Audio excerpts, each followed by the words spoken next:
Hello বন্ধুরা, আজ অনেকটা রাত হয়ে গেছে আর আমিও অনেকটা এনার্জি লেস হয়ে গেছি।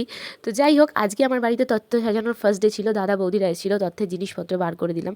কথা কিন্তু এটা না, কথা হচ্ছে আজকেও আমার এক জায়গায় আইবুড়ো ভাত ছিল, তো সেখানেই যাওয়ার ছিল। আর অনেকটাই রাত হয়ে গেছে আর আমার আর এনার্জি নেই। অন্যান্য জায়গায় আমি শাড়ি পরে সুন্দর করে সেজে গুজে গেছিলাম, কিন্তু সেদিনকে আর আমার ভালো লাগছিল না, যেহেতু সারাদিন অনেকটা খাটাখাটনিও হয়েছে।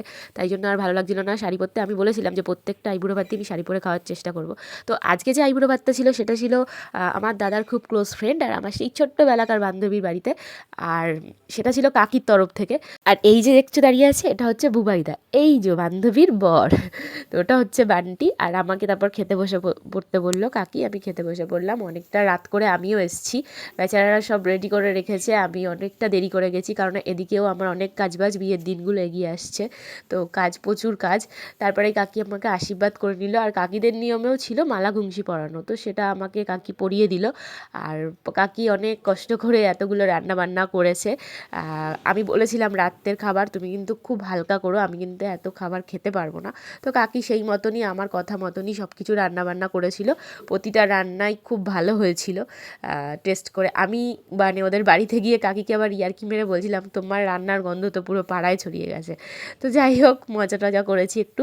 আর একসাথে না, মানে অনেকগুলো মানুষের সাথে একসাথে অনেকটা সময় কাটানো হয় না, কিন্তু এই আইবুড়ো ভাতের চক্করে পড়ে আমার ওই পুরনো মানুষগুলোর সাথে আমি অনেকটা সময় কাটাচ্ছি। যেমন আমার এই বান্ধবীটা, ওরও বিয়ে হয়ে গেছে, তারপর ওর সাথে সেইভাবে আমার আর কথাই হয় না, কিন্তু আজকে অনেকটা সময় কাটিয়েছি। আর দেখো কাকি আমার জন্য কত কিছু রান্না করেছে, ভাত, 5 রকম ভাজা, মুগের ডাল, মাছ, মাটন, মিষ্টি, প্রতিটা রান্নাই খুব ভালো হয়েছিল। আর তারপরেই খেয়েটে ওঠার পর কাকি আবার আমাকে এই গিফটটাও দিয়ে দিল, একটা সুন্দর শাড়ি, আর যেটা কিনা আমার বান্ধবী পছন্দ করে এনেছিল। আর এটা হচ্ছে নেরুদা, আমার দাদার ছোটোবেলার ফ্রেন্ড। আর ওটা তো বুবাইদা, ওকে তো তোমাদের দেখালামই।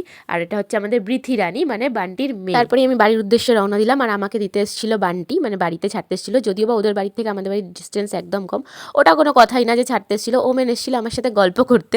তো চলো টাটা, আজকের মতো এইটুকুনি।